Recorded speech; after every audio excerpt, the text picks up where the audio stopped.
Diablo 4 has a problem. Well, multiple problems, but not only do we all know that, I think I can say for the first time about any game that I've played in recent memory that I actually believe the devs know that too. Now, as much as I genuinely don't want to be just another YouTuber jumping on the Diablo drama farming bandwagon, I feel that there's something really important that has been missing from the conversation, with, let's just say, less fruitful discussion taking its place far too often, and I'm hoping to perhaps shift the discussion to one more thoughtful and constructive. The problem I want to talk about is a subtle one. It doesn't jump right out and smack you in the face as often as, say, riding your horse into a wall or having your character feel significantly underpowered while you're progressing. And yet, in many ways, this problem is at the heart of a massive portion of those other problems hurting the game right now that everybody is talking about, and if properly addressed, has the potential to have a massive positive ripple effect on the rest of the game, drastically improving so much of the experience for brand new players, experienced veterans, and everybody in between. Let's jump right into it. So I know that we've talked on stream before about our intentions for Diablo 4 being a game about choice. Remains our goal. That's our guiding light. We're trying to make decisions on balance and design in general. We cannot make balanced decisions without kind of accounting for the way that players are going to feel about those things who are playing those classes. Like if our goal is to create an ultimately balanced experience, without regard for how much fun the player's having as part of that exchange, that's ultimately that would be like a failure on our part to not kind of think about things. So I want to talk about our mission statement for the live game. So there are four parts to this. We're going to start with the first part. We want the live game to always have a wide variety of viable builds to discover, to put together, to acquire the items for, and to optimize across all 5 of our classes. And of course, ultimately what we're trying to do is make the game more fun for players, right? Players are at the heart of everything that we're doing. Ultimately, ARPGs are about power fantasy, right? And they're about us inviting players to break the game to some extent and find fun toys that we've made, do crazy things with them, and we need to make sure that we aren't trying to punish players for doing that. Because ultimately that's the playground we built. That's like we built a game that's like, go find crazy stuff, and we need to make sure that when players take that invitation, we're not punishing them for that. That's right. When the developers talk about player choice, the unstated premise underlying the conversation is that the choices they're providing players aren't blind choices. Of course, when they say they want players to have choices, we have to assume they want their players to make informed decisions, right? Now, I contend that it's here, at the crossroads of player choice and player understanding, that's where the breakdown begins to occur. The problem I want to talk about is one of communication, or should I say, lack thereof. Now, I don't mean communication in the context of the devs communicating with the community, at which I actually think they're doing a fairly decent job. What I mean by communication is best explained with specific examples, of which I have a few spanning all of the major systems in the game, from itemization to character stats, in-game mechanics, UI, UX, and more. Now, all of the examples I'm going to be discussing are issues related to the game failing to communicate something important to players, which, in my opinion, is ultimately setting them up to fail in one way or another. The first of such examples that disproportionately happens to hurt the newest and more casual players of the game, the folks very likely making up the vast majority of the player base, is one related to character stats and our understanding of them, with one of the best examples being attack power. For all intents and purposes, attack power is a meaningless number that shouldn't be compared, referenced, or min-maxed. The complexity of the countless interactions that take place with every attack in Diablo, from critical strikes to lucky hits, overpowers to vulnerability, wrathful hearts that ramp up your attack speed or convert direct hits over a period of time into amplified AoE explosions and other unique effects that leave puddles of debuffing blood or trails of crowd-controlling frost on the ground, simply put, makes the idea of having a single number that attempts to summarize how powerful you are completely and utterly absurd. Let me give a simple and obvious example of this. My rogue is a Twisting Blades rogue. My attack power right now is 8,014. These gloves not only add 4 ranks to my core skill Twisting Blades, but increase my crit chance by 9% and my attack speed by 13.8%, and are imprinted with a legendary aspect that can increase my damage another 30%. What do you think happens to my attack power when I take my gloves off? Literally nothing. I've objectively massively reduced my damage output, And yet, attack power, a stat that claims to be an evaluation of the damage that you deal, remains completely unchanged. It's genuinely depressing how many times I've seen comments from community members in my chat, on forum posts or Reddit threads or YouTube comments saying, "But my attack power is X, so why am I so underpowered?" I'd be willing to bet the majority of folks who think that this number is meaningful probably don't realize that it displays something different in town than it does as soon as you leave town, and might show something entirely different as soon as you begin attacking or using any of your abilities. So even if this number could accurately predict your damage output, which it doesn't, looking at the value in town, when most people are actually looking at their stats, would probably be the worst possible time to do so. If you give players a number and use visual language to give it the impression of significance or importance, like putting it as the first of 3 primary stats above your life total and armor value, they're going to take that at face value, assume that it's crucial, and try to min-max that number. When newer players who don't know what all of the affixes on their gear mean and who don't know how to properly compare one item versus another are faced with such a choice, why would they not opt to go with what's seemingly the most obvious decision, the one that maximizes their attack power? This is an example of player choice without agency in the purest sense. It's the illusion of choice. Attack power serves only as a crutch that at best allows inexperienced players to make what they think are quantitative objective decisions without needing to actually learn the actual mechanics and systems of the game, and at worst, slows down their progression and diminishes their experience entirely because they're perpetually underpowered and have no clue as to why. It's no wonder that so many people are blaming the game for being too slow or too grindy when the game trains them to focus on oversimplified, misleading stats that largely don't matter, rather than training them to understand the game's systems and mechanics.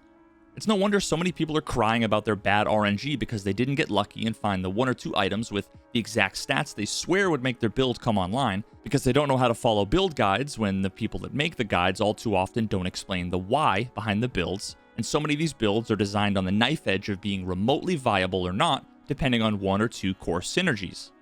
It's no wonder so many people are blaming the devs for nerfing this class or that build because they heard it was good before when they watched some video a few weeks back that talked about how it was OP, how all of the content made about Diablo talks about how the best stats on items are vulnerable damage and critical strike damage, so these new players dedicate their time to replacing the items that maximize their attack power with these supposedly better stats. It takes forever to get those items because they're killing things so goddamn slowly because they're underpowered, and when they finally gather all of the gear and are ready to really start doing some damage, nothing changes because they're level 26 and have no way of making enemies vulnerable, and their crit chance is 8%. Now, very much related to character stats are some of the issues that I covered in significantly more detail in my first Diablo 4 video on itemization. If you haven't checked it out, I would highly recommend it.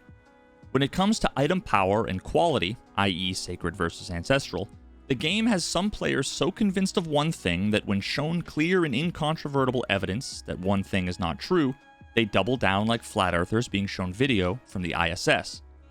What makes this whole thing worse is that it's still impossible to know the intent of so much of the itemization because of the ambiguity and inconsistency of it all. Between what we've experienced in the preseason to what we saw happen as soon as Season 1 started, all the way until a few days ago with patch 1.1.1. From character level requirements to the possible item power ranges of various qualities, to the possible ranges and values of each of their affixes and the rules surrounding rerolling stats, as well as the proc rates of certain conditional effects and some of the ordering and interactions between chains of multiple related conditional effects when it's all based on RNG anyway, coupled with changes that occurred during major patches and hotfixes that are referenced in the patch notes, but are done so in vague and confusing ways, to major balancing changes to items that only apply to items picked up after the patch, so every discussion surrounding them gets bogged down with questions of where and when items were looted and how that compares with our current understanding of either the original or the new intended behaviors, and even more changes that were not included in any patch notes for whatever reason, or explained in such a way that seem consistent with how it worked before or how it works now, but nevertheless keep changing in terms of behavior. It currently feels impossible to know what changes are intentional, when what we see is confusing because of the complexity of interactions coupled with all of the RNG involved, or because they're unintentional bugs that we should actually be reporting rather than trying to make sense of. Now, the next set of examples are related to the state of the player, the enemies that we're fighting, and the environment that we're playing in. Now, a bunch of this has been discussed ad nauseum quite a bit in the community already, although I think I might have some fresh takes. We all know about the issues related to all of the on-death effects, exploding corpses, poison pools, shock lances, and how it's all too often impossible to see what's going on around us, leading to confusing, frustrating deaths. All you have to do is watch any of the hardcore death compilation videos, and you'll see that most of these deaths involve one or more of these issues. This is just another set of examples of a breakdown in communication between the game and the player. The game wants us to know something so that we can react accordingly. It obfuscates that information from us in countless ways while simultaneously punishing us for not knowing it was there. We've all had the discussions related to the endless amount of chain CCing that happens in the game, and the devs have responded saying that they're going to be reducing it. But I hope they also consider what's a large related part of this issue, how the game communicates their own character state to the player. Whenever I talk about this, people always bring up the player highlight feature and ask me why I don't have it on, when in fact I do. And as far as I can tell, it's almost completely broken. So broken, in fact, that in my hundreds of hours of playing D4, one of the most shocking things that immediately stood out to me was the one time I noticed player highlighting actually working as intended. You can literally see the confusion on my face. I had to go back and review the clip to see if what I thought I saw actually happened. And ever since then, all I can think is, why isn't this the way that it looks all the time? Is the feature broken, or does it just not work how I expect it to work? Whatever this is, I want it to look like this all the time, whenever the visibility of my character is limited. We've got limited time to react to what's happening around us, and although some of the time when we're chain CC'd we'd have no options other than to sit and die, there are tons of moments where we do actually have options, but we sit wasting precious fractions of seconds clicking and mashing buttons wondering what's going on without realizing that we're stunned, knocked down, or frozen solid, and by the time that we do, it's too late. Most people immediately jump to complaining about the CC, and reasonably so, but what they tend to forget is that there were 2 seconds where they thought that they were in the middle of those mobs attacking, killing enemies, getting life on kill, and regenerating resources, when in reality they were actually just standing there, doing nothing but taking damage. If they could clearly see their character in the center of all of those mobs behind all of the on-screen effects, standing there frozen in place by that cold enchanted elite, they might have had a chance to use that unstoppable ability before it was too late. These are the kinds of problems that aren't always as they appear at face value, and we need to be sure that we consider the underlying or alternative explanations of some of these problems that we all complain about on the regular. Now, the weirdest thing to me is that one of the best things the game does to communicate something important about our character in combat is when we're not actively in combat. If we happen to have a menu open and we get attacked, the game actually gives us audio-visual indication that we're in trouble. It's arguably more helpful and useful than most of what the game communicates to us about what's going on when we're actually actively playing it. So many people complain about the horse, and I'll make no excuses for this war crime of a mount, but nobody talks about what's, in my opinion, the biggest factor that contributes to it being so clunky. And that's that we have absolutely no idea where we're going and what's going to be in our way because the camera and map are zoomed in about 300% more than it should be. When your horse is actually moving at a good clip, given how zoomed in the map and camera are, you really only have a few milliseconds to react to the obstacles suddenly appearing in our way, which is a huge reason why we're constantly crashing into shit. Now, if you're playing with mouse and keyboard, the horse's speed is based on the cursor's distance from the horse. So when we're racing to get to the world boss on time, we're incentivized to move that mouse as far away as possible, which is extremely awkward given the dimensions of the screen and how this was implemented. Now, the worst example of this is if we happen to be riding south, because the skill bar takes up literally 1/5 of the vertical area of the screen. So if we want to ride downwards at any reasonable speed, we have to thread the needle to place our mouse in the little sliver of open space at the bottom of the screen, and even then our already insanely limited field of view is restricted almost entirely to a few feet in front of us. So we have no idea what we're riding towards in terms of enemies or obstacles, and we have no time to react, which is why we're constantly crashing and complaining about our horse getting hung up on all kinds of obstacles. Now, the same can be said even when we're on foot, especially when trying to path our way further into dungeons, find our friends nearby, or locate whatever the current quest objective is. The camera and map only let us see what's basically directly in front of us. There's no map overlay like Diablo 2, so we're constantly having to stop what we're doing to open up the full screen map, which is constantly resetting its position and zoom level every single time we open and close it, to figure out where we want to go to avoid accidentally backtracking, taking the wrong turn in the opposite direction of where we want to go, or coming to some dead end. Now, even if the devs are dead set on not giving us a map overlay setting in the game like we had for D2, imagine if we could just hover our mouse over the little mini-map and scroll our mouse wheel down to zoom out just like we do in the normal map. Wouldn't this view far more effectively communicate where the hell we are and where we want to go rather than what we have currently? And don't even get me started on some of the boss fights. It's actually not bad during world boss fights, and we even get a painful tease of what it could be as we approach the Uber Lilith fight. but as soon as we get a little closer, it zooms back in so far that half of the waves or boils are off screen or covered by the skill bar, so a massive portion of the time we die, it's to something off screen that we never saw. That's not our fault as players, that's the game's fault. The Elias fight is actually one of the better boss fights in the game. There's a ton that's really awesome about it that literally every other boss fight should learn from, but it's still painfully close to actually being great. Now this might be a hot take, but I wish we had unlimited evades. And if we did, this and other fights like it wouldn't be as bad as they are. We've got limited movement speed, a long cooldown on our evade, and maybe a mobility skill if we're lucky, like teleport or dash, with an even longer cooldown. So the vast majority of the time that we're fighting the boss, we don't have any options when it comes to how to respond to what happens in the fight. Now, so much of the fight actually accounts for this by reasonably telegraphing the attacks such that we have time to do whatever we need to respond accordingly. But then like halfway through the fight, it all comes crashing down when we can't even see the boss because he's either off screen or otherwise not clearly visible, so any telegraphing of his attacks aren't visible either.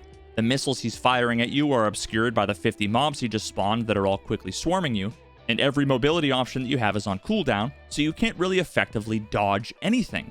And the remaining attacks that are telegraphed either have janky hitboxes or unreasonable timing, so even if you do think you've timed the evade well, you still get hit and die. These are all communication issues at their core. Now let's circle back to the idea that we opened the video with, player choice. The developers want us to feel as if we have the freedom to theory craft and experiment with new builds. They want us to experience the fun and enjoyment that comes from discovering all of the unique and interesting synergies and interactions that they've spent all of their time designing. They recently reduced the refund costs for skills and Paragon points, something like 40%, which is for sure a step in the right direction, but in my opinion, not only isn't enough to give the players the experience they want us to have, but also makes me think they perhaps might not be seeing the bigger picture. Now forget about the costs associated with re-rolling stats, them removing our ability to have any amount of control over this process that we used to have with the quote-unquote priority affixes, or the gold and material costs associated with extracting and imprinting the often rare and finite resource that are decently rolled legendary aspects. Personally, on numerous occasions, I've felt more punished than rewarded for my own testing and experimenting with new builds. How could it possibly feel worth the cost and risk when we don't really understand the fundamental underlying stats and interactions related to our characters, their abilities, or our items? And unfortunately, it doesn't stop there. In an alternate universe, this wouldn't be so bad if we had any reasonable chance of really understanding the end result of our creativity and tinkering, but even this is an entirely other challenge that I think the devs need to consider and address. Forget about the simple problems associated with the visibility and legibility of the countless damage and status effect pop-up labels that are overlapping each other, covering the entire screen. Whenever we're testing new skills, weapons, or changes to our build, the simplest and most straightforward question that we're trying to answer is, are we doing more damage or not? Now, if you're actually interested in understanding the implications of your changes from even the most basic level of complexity, like being able to determine something like how varying your damage or attack speed values in different combinations will result in your overall net damage output, to figure out if all of the changes that you made to vulnerable or crit or overpower have affected how quickly you're able to kill groups of mobs versus your capability against bosses, then you got your work cut out for you. Unless you plan on recording your gameplay and frame by framing your attacks, painstakingly gathering all of the damage pop-up numbers on screen and entering them into a spreadsheet somewhere before and after all of your changes, all you really have to go on is your subjective feeling of if it feels better or not, which itself doesn't feel good. Now, even then, if you were to do all of that, I'm not convinced that you would have an accurate picture of what the actual outcome was from all of your changes. And what's worse, when the inevitable moment comes when you find out that that neat idea you had about some cool new build or interaction turns out to not have been all that great, you very likely made irreversible or destructive changes to all of your gear while simultaneously burning through an amount of crafting resources that you couldn't reasonably predict ahead of time, leaving you stuck without money, without resources, and potentially without a character that will be effective or enjoyable to head back out and rebuild. The devs need to try to look at it from the player's perspective, and then ask themselves an important question. If the joy of experimentation is something that they want the players to experience, if that experience involves a considerable investment of time, money, and resources, takes place largely in the dark regarding the fundamental underlying mechanics and systems, and the final total investment and overall result is almost entirely unpredictable, then why would or should any of us bother at all? Theory crafting new builds and testing new playstyles could be one of the most attractive answers to the question of what to do to keep players more involved and invested in the endgame, but instead it feels like a costly and cumbersome risk that only ever feels worthwhile to the top few percent of players who have seemingly unlimited time and resources at their disposal. It's no surprise that most players don't want to bear the burden of this, and instead rely on following build guides of whatever the hot new meta build of the day is. Is that really what the devs want? A massive portion of the community running the same copy-pasted cookie-cutter builds that 2 or 3 content creators put together? All too often, we don't know where our characters are, where our friends are, or where they need to go. We don't know as much as we should about how we build our characters, what their stats mean, how their abilities work by themselves, or how they interact with other skills and gear. I'd be willing to bet that less than 1% of the player base could accurately describe how lucky hit chance works, what stats or abilities add multiplicative or additive damage, what the distinction is between the two, and how each affects your actual damage output, how armor, damage reduction, and resistances work, and what the various trade-offs are between each, or how the fortify and barrier features work and what the differences are between those. We don't know what's happening with our characters in combat, what the enemies are doing when we're fighting them, and even what they're doing after they've died. At the core of so many of the problems that frustrate the community on a daily basis is fundamentally a communication problem. The devs say they want us to have fun, and I genuinely believe them. When they emphasize how much importance they place on player choice, I'm hoping they recognize how important being properly informed is when it comes to those choices feeling meaningful, satisfying, and rewarding. In order for us to actually be informed, something has to change when it comes to the game effectively communicating how our decisions are going to impact our experience. And I'm hoping that they extend that not only to everything related to properly understanding stats and builds, but also the UI and UX before, during, and after combat. So how could this all be addressed? As is always the case with things like this, there are myriad valid solutions. I've got a few ideas that I think are worth sharing, but these of course aren't the only or best ones by any means, just some food for thought. As I mentioned earlier, the recent change to reduce the refund cost of Paragon nodes was overall a good thing, but it kind of missed the mark for me as I see the problem a little bit differently, and anybody who's done any serious build planning on any of the various sites out there might know what I'm talking about here. Now imagine if, in-game, we had the ability to pre-plan our entire Paragon starting at level 50 when we unlocked it. Being able to nicely preview all of the board options and tinker with the endless combinations of order and orientation of each would make Paragon planning infinitely more enjoyable. Removing a bunch of the arbitrary constraints and limitations that the UI imposes on us right now by allowing us to maybe pre-select nodes that we haven't pathed to yet on boards we haven't yet gotten to, planning it all out from a top-down approach, starting with what we know we want, like which glyphs on which boards in what order, then filling in the radius of each as desired, then maybe pathing towards the legendary nodes or clusters of rare nodes that we know we want, ultimately then connecting the dots with what's left over at the end. All of that would allow for actual planning and might actually incentivize people to invest a little bit of time in learning and designing their own Paragon setups, rather than rolling into whatever Diablo 4 stream they can find to ask to see the streamer's Paragon so they can just copy it exactly. This would be a far less painful experience if we could know what we were investing in before we already invested a ton into it. But right now, unless you copy someone else's, you're likely going to realize that you did it all wrong or it was terribly inefficient about 70% of the way through the process, meaning that you're going to have to likely start all over, which in and of itself remains an annoying, unfun time and money sink. Imagine being able to fill out a board and then save it as a preset. You could then switch back and forth between an Uber Lilith imbuement build, a dungeon clearing trap build, and then a PvP focus build, all by quickly and easily swapping out a couple of boards, swapping over 4 or 5 skills, and then moving around a couple pieces of gear. All too often I see people complaining about them not finding any gear upgrades for the last 30 levels of their grind and how they have no goals and are getting bored. And a large part of why they're bored is because their character is effectively done. Now imagine if you had a couple of Paragon and skill presets that you could easily switch back and forth between. Well, now they immediately have a new goal, trying to find a bunch of items and aspects that they're going to need for these different builds. Even though they've got the best in slot gear on their current build, maybe they want to try out some other kind of build that would focus on different stats and abilities. Conceptually simple changes, like letting us pre-plan our Paragon and all kinds of different preset systems, will make respecking not only less costly as we're not wasting points on nodes that we won't know aren't good investments until 30 Paragon points from now, but it's better than that because it also makes it less cumbersome, annoying, more enjoyable and rewarding, and keeps us invested in planning and theory crafting later on into our character progression. Now how about being able to customize or filter what's being displayed during combat, like damage and status effect labels? Personally, I only care to see the vulnerable label pop up when I'm fighting a boss. I don't need or want to see the 50 vulnerables pop up every time I hit every pack of trash mobs, and most of the time I only care about my damage numbers when they're a crit or an overpower. Now, being able to do something like setting a minimum threshold that would need to be exceeded before the game would display a damage value on screen could be a really nice quality of life improvement from 3 different perspectives.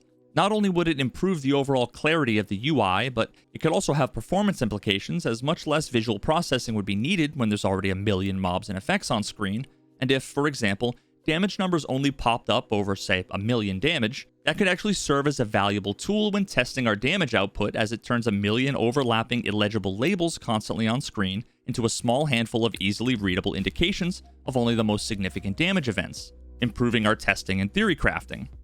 Now, absent some suite of features that could give us extremely detailed analytics related to our character's performance, like some kind of console commands that would spit out the average incoming or outgoing damage values on screen like an FPS overlay, or some fully featured testing ground area with target dummies or something like that, both of which I think are almost definitely wishful thinking, I have one last idea that I want to propose directly to the devs, and if any of you are watching and you take anything away from this video, let it be this. My idea involves this guy, and the best part is that it doesn't have to break anybody's immersion. We pulled the knife out of his heart like 2 months ago, and not only is he still not dead, we know this creepy old pervert is a glutton for punishment. More! I say you make him a valid enemy target, and you give him infinite HP. Let him be a target dummy that will give us a consistent source for testing our damage output under some remotely controlled circumstances. Let us have a reliable way to be able to do a little bit of science, to be able to compare gear or abilities with different stats and interactions when we're not surrounded by 1,000,000 trash mobs or getting hit by lightning strikes or meteor showers inside dungeons, so we can begin to learn a little something about the stats, interactions, and systems inside of the game that many of us still very much enjoy to play, but might be frustrated that we don't fully understand. Because when we have the ability to control and test, we can learn, and when we learn, we become informed, and when we're informed, we'll be that much closer to truly having the choice that you say you want us to have. Now, if you guys have any thoughts on this, I'd love to hear it in the comments, and if you enjoyed this little rant and want to see more content like it, providing thoughtful and constructive criticism in an attempt to advocate for the community to hopefully make the game better, please consider liking the video and subscribing to the channel. Until next time, thanks for watching.